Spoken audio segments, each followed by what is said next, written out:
Hello दोस्तों, एक बार फिर से स्वागत है हमारे यूट्यूब चैनल डेंटिस्ट G32 में। मैं doctor Abdul Hakim, oral and dental surgeon.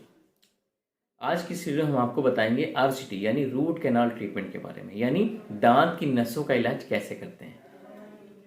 दोस्तों, जब आप अपने डॉक्टर के पास जाते हैं, उनसे बोलते हैं मेरे दांत में दर्द है, तो डॉक्टर आपके दांत के दर्द का कारण पता करते हैं। उस कंडीशन में एक प्रॉपर क्लिनिकल एग्जामिनेशन करते हैं, एक एक्सरे करते हैं। एक्सरे में देखते हैं अगर आपके दांतों में सड़न थोड़ी बहुत है या कम है या बचाया जा सकता है, तो आपको RCT का एडवाइस देते हैं। अगर आपके दांतों में सड़न बहुत ज़्यादा है यानी बचाया नहीं जा सकता, तो उसको एक्सट्रैक्शन करने का एडवाइस देते हैं, यानी दांत को निकलवाने का एडवाइस देते हैं। दोस्तों, अगर आप हमारी यूट्यूब चैनल पर नए हैं तो सब्सक्राइब कर लीजिएगा। अगर जानकारी अच्छी लगे तो लाइक कर दीजिएगा। आइए जानते हैं RCT का प्रोसेस कैसे होती है RCT। दोस्तों, सबसे पहले जो दांत दर्द कर रहा होता है उस एरिया में नमिंग स्प्रे देते हैं, उसको सुन करते हैं। उसके अलावा लोकल एनेस्थीसिया देते हैं, यानी उस एरिया को एनेस्थेसाइज करते हैं। उसके बाद एक ड्रिल मशीन होती है, ड्रिल मशीन से हम लोग ड्रिल करते हैं ताकि हम लोग दांत के जड़ तक जाएं, यानी दांत की नस तक पहुंच जाते हैं। उस कंडीशन में हमारे पास एक नीडल होती है, नीडल की जैसी K फाइल होती है, जिससे हम लोग RCT करना शुरू करते हैं। इसके अलावा आप हैंड प्रोटेपर से करवा सकते हैं आपकी RCT, या फिर इंडोमोटर से भी RCT हो सकती है। दोस्तों, ये सारा स्टेप बाय स्टेप प्रोसीजर में होता है।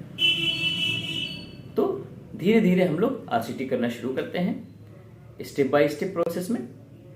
जो हमारे दांत की जड़ में, यानी जो हमारे दांत की कैनाल होती है, वहां से गंदगी को साफ करते हैं। उस फाइल से गंदगी को साफ करना शुरू करते हैं बारी बारी। जो भी इन्फेक्शन होता है, यानी सड़ी हुई नस जो होती है हमारे दांत की जड़ में, उसको बाहर निकालते हैं। बीच बीच में हम एंटी माइक्रोबियल एजेंट यानी एंटी माइक्रोबियल सोल्यूशन से भी आपके कैनाल को साफ करते रहते हैं, ताकि जो बचा कुचा इन्फेक्शन है वो भी साफ हो जाए।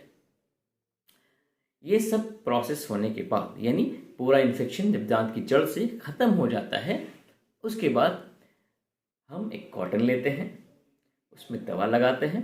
उस कॉटन को आपके पल्प चैम्बर के ऊपर प्लेस कर देते हैं, यानी आपके दांतों में उस कॉटन को लगा देते हैं। आपको 2 से 3 दिन का अपॉइंटमेंट देते हैं। 2 से 3 दिन के बाद जब आप फिर वापस आते हैं, उसी प्रोसेस को फिर दोहराया जाता है। इस पूरे RCT के प्रोसेस में लगभग 3 से 4 बार का टाइम लगता है। फाइनल प्रोसेस में एक प्लान बेस्ड मटेरियल होता है, जिसको कटा पर्चा बोलते हैं। उसको आपके कैनाल में, यानी दांत की जड़ में डाल दिया जाता है, जो कि नस का काम करता है, जिसको हम लोग नकली नस भी बोलते हैं। यहाँ पे आपकी RCT कंप्लीट हो जाती है।